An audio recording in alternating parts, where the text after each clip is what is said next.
بسم اللہ الرحمن الرحیم الحمد للہ وکفا وسلام علی عبادہ الذین اصطفیٰ اما بعد فاعوذ باللہ من الشیطان الرجیم بسم اللہ الرحمن الرحیم یا ایہا الذین آمنوا اتقوا اللہ حق تقاتہ ولا تموتن الا وانتم مسلمون صدق اللہ العظیم۔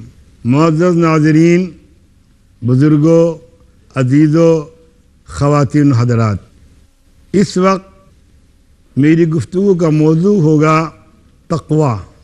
تقویٰ ایک ایسا لفظ ہے جو ہمارے مسلم معاشرے میں عام طور پر بولا اور سمجھا جاتا ہے۔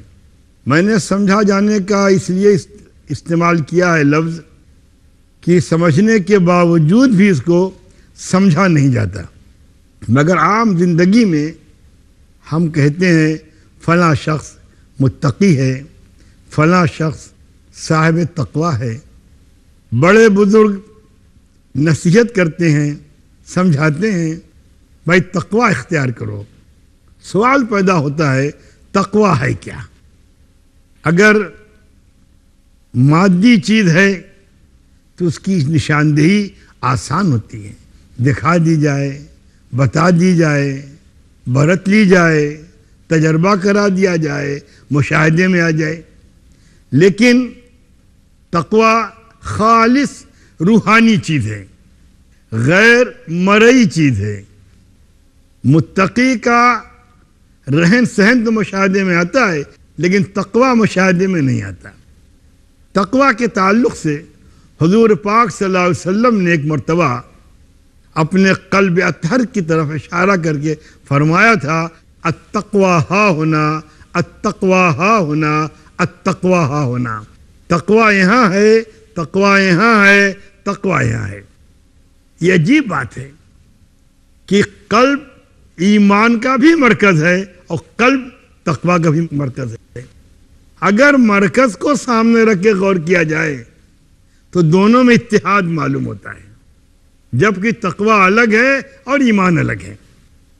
ایمان کا تعلق کچھ بنیادی عقائد سے ہے جن کے ماننے کو اور تسلیم کرنے کو ایمان کہا جاتا ہے، اور تقویٰ کا تعلق اس زندگی سے ہے جو ان ضابطوں کو ماننے کے بعد ان کے تقاضوں کو پورا کرتی ہے۔ اس لیے تقویٰ کا تعین کسی متعین تعریف سے نہیں ہو سکتا۔ ہاں، تقویٰ بڑھتا جا سکتا ہے، تقویٰ پہ عمل کیا جا سکتا ہے، تقویٰ کو اختیار کیا جا سکتا ہے، اور تقویٰ کو زندگی میں اپنا شعار بنایا جا سکتا ہے۔ اور واقعتاً تقویٰ شعار ہے کہ ایسا گزرو زندگی سے کہ زندگی سے آلودہ نہ ہو اور گزر جاؤ۔ معلوم یہ ہوا کہ دنیا میں رہ کر دنیا کی آلائشوں سے بچ جانا یہ تقویٰ ہے۔ لوگوں میں بیٹھ کر تنہائی کے مزے لوٹنا یہ تقویٰ ہے۔ مجلس میں رہ کر خلوت اختیار کر لینا یہ تقویٰ ہے۔ دنیا میں جی کر آخرت سے لو لگا لینا یہ تقویٰ ہے۔ اور یہ چیز اسی وقت پیدا ہوگی جب قلب کے اندر خشیت الہی، خوف الہی پیدا ہو جائے۔ ایک بات اور سمجھ لینی چاہیے تقویٰ کے تعلق سے کہ تقویٰ تقویٰ بولتے جائیے، کہتے جائیے، سنتے جائیے، تقویٰ اس سے پیدا نہیں ہوتا۔ تقویٰ پیدا کیسے ہوتا ہے؟ اعمال صالحہ پر تسلسل سے قائم رہنے کی بات۔ یہ قرآن نے جگہ جگہ ہی بات کہی ہے فَاتَّقُونِي يَا أُولِي الْأَلْبَابِ لَعَلَّكُمْ تَتَّقُونَ۔ جہاں روزہ فرض کیا گیا، کہا گیا كُتِبَ عَلَيْكُمُ الصِّيَامُ كَمَا كُتِبَ عَلَى الَّذِينَ مِن قَبْلِكُمْ لَعَلَّكُمْ تَتَّقُونَ۔ تم پہ روزہ اہل ایمان فرض کیا گیا ہے جیسے تمہاری پہلی قوموں میں فرض کیا گیا تھا، تاکہ تم میں تقویٰ پیدا ہو۔ اللہ کا منشا یہ ہے کہ بندہ متقی ہو، صاحب تقویٰ ہو۔ اب صاحب تقویٰ جو ہوگا اس کی سب سے بڑی پہچان یہ ہوگی کہ اس کو دنیا اور دنیا داری سے واسطہ نہیں ہوگا. دیکھیے یہ مت سمجھیے کہ متقی دنیا چھوڑ دیتا ہے. اسلام نے ترک دنیا کی تعلیم نہیں دی ہے. اسلام نے تعلیم دی ہے دنیا میں جینے کی اور دنیا کو خدا کی مرضی کے مطابق گزارنے کی. خدا کے حکام کے مطابق دنیا میں چلنے کا نام تقویٰ ہے اور شریعت پہ چلنا اسی کو کہا جاتا ہے.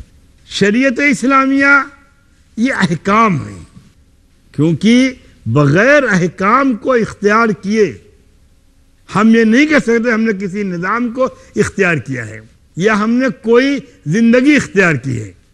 اور جب شریعت اسلامیہ کو ہم اختیار کر لیں گے اور اس کے مطابق اپنے کو ڈھالیں گے تو اس کا امکان ہے کہ ہم میں تقویٰ پیدا ہو جائے.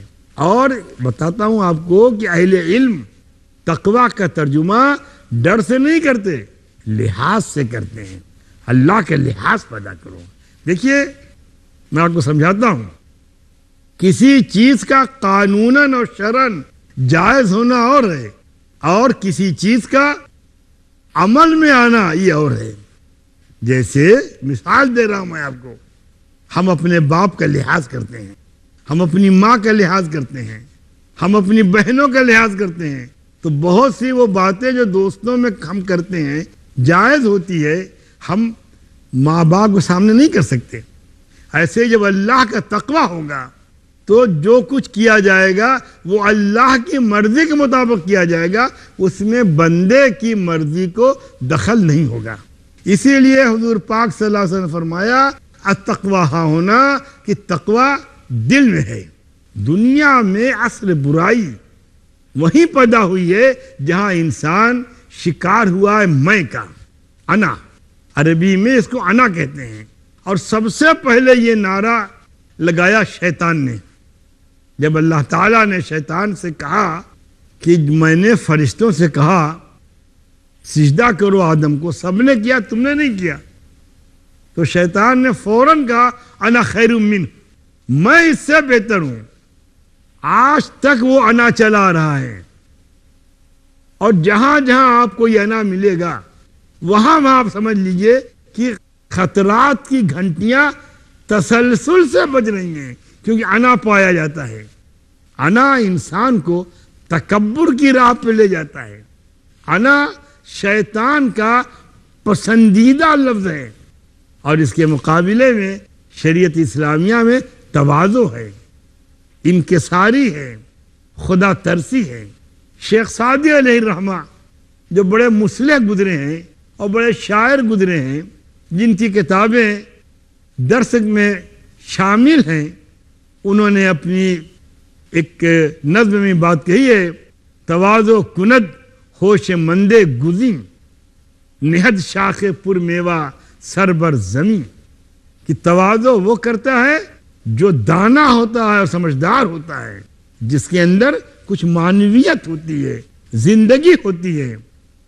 پہلے شعر میں ایک بات دوسرے میں دلیل دی ہے کہ دیکھو جب درختوں پہ پھل آ جاتے ہیں اور درخت پھلوں سے لگ جاتی ہے شاخ تو جھک جاتی ہے، اور جو شاخ خالی ہوتی ہے وہ تنی ہوتی ہے. معلوم ہوا تکبر میں انسان تنا ہوتا ہے. تکبر کے بارے میں کہا اے لڑکے ہرگز ہرگز تکبر مت کرنا، ہاتھ کی آئی ہوئی روٹی چلی جاتی ہے، روزی چلی جاتی ہے، تکبر روزی کھینچ لیتا ہے.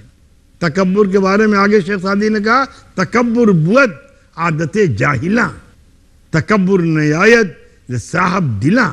یہ جاہلوں کا پسندیدہ عمل ہے تکبر.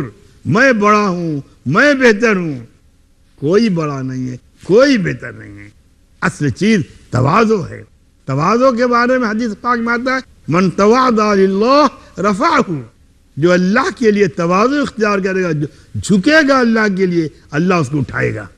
عجیب بات ہے، کیونکہ اٹھانا اور گرانا یہ اللہ کا کام ہے. اگر اللہ گرانا چاہے تو دنیا کی کوئی طاقت اٹھا نہیں سکتی، اللہ اٹھانا چاہے تو دنیا کی کوئی طاقت گرا نہیں سکتی.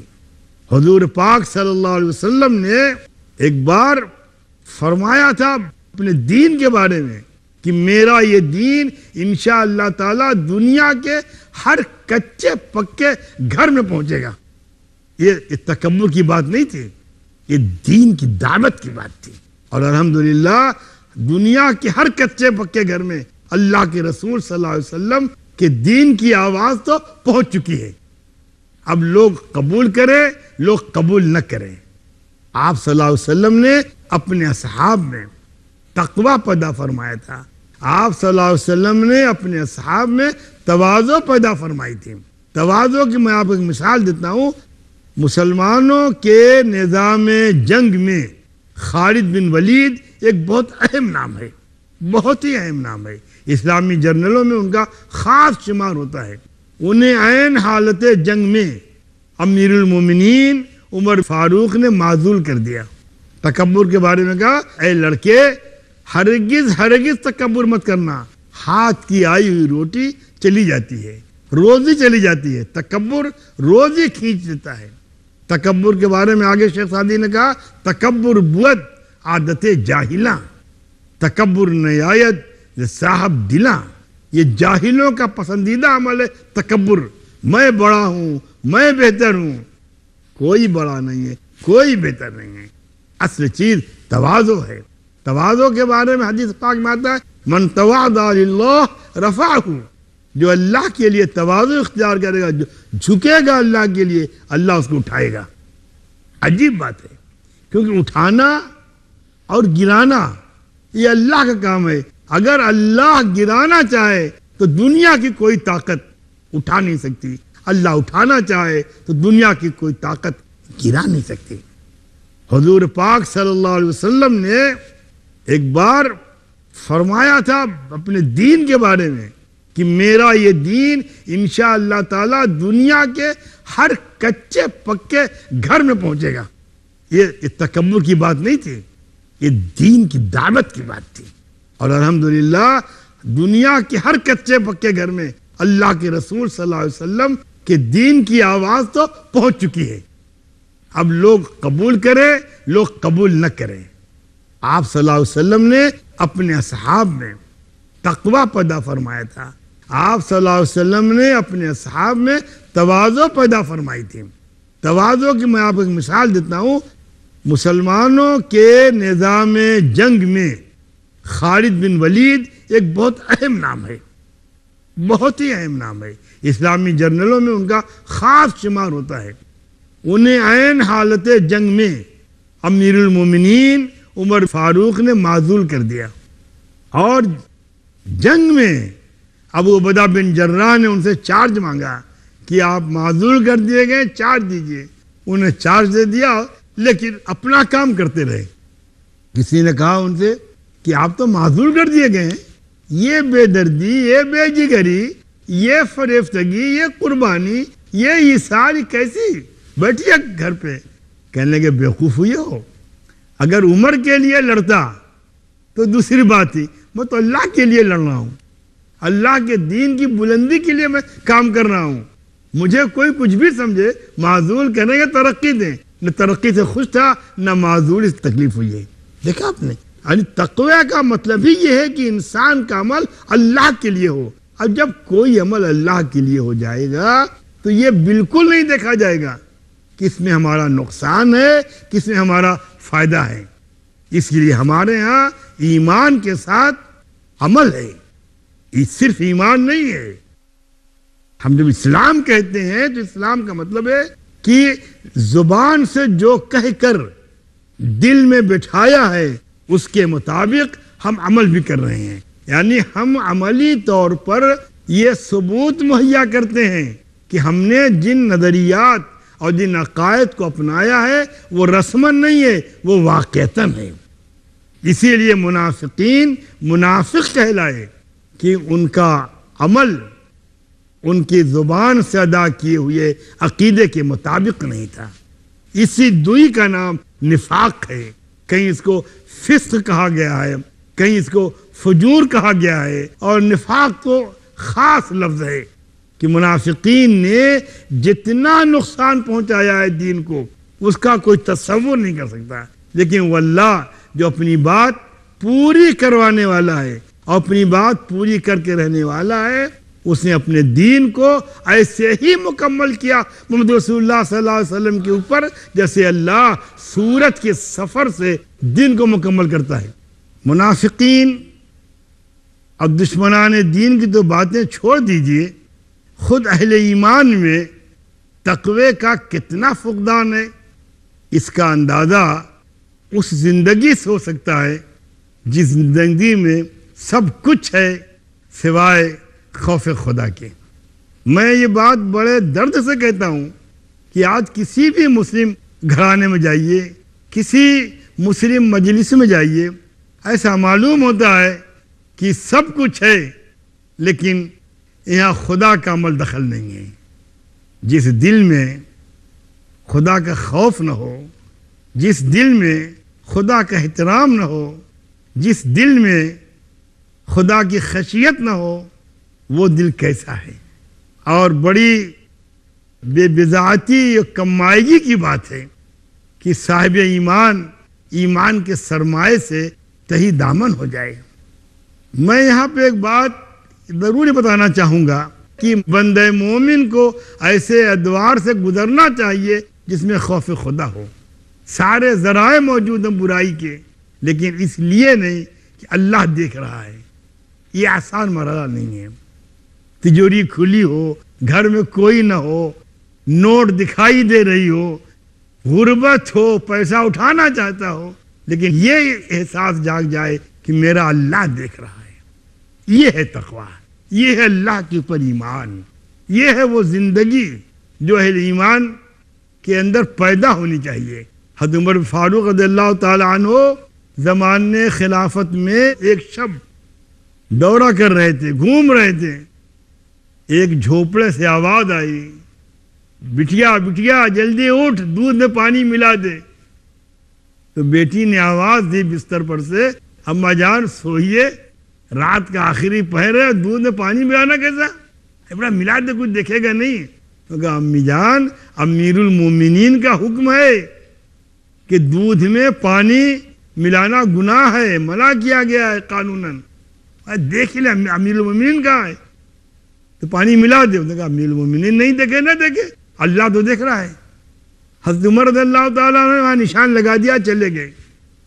دوسرے روز گھر کے بارے میں تحقیق کی اور لڑکی کے بارے میں تحقیق کی، اور آپ کو سن کر کے تعجب نہیں ہونا چاہیے کہ امیر المومنین نے اپنے صاحبزادے کا پیغام دیا اس لڑکی کو اور اس کو بہو بنا کر کے اپنے گھر میں لائے. اس پہ نہیں غور کیا کہ امیر المومنین ہے اور ایک دودھ والے کی لڑکی ہے. اس پہ غور کیا کہ اللہ کا خوف، اللہ پہ یقین، اللہ کا تقوی، اللہ کی شریعت کے مطابق زندگی بسر کرنے کی خواہش اور جذبہ اس لڑکی میں موجود ہے. حدیث میں آتا ہے کہ شادی جب کرو تو لڑکی کے بارے میں بنیادی چیز دیکھو کہ اس کا دین کیسا ہے.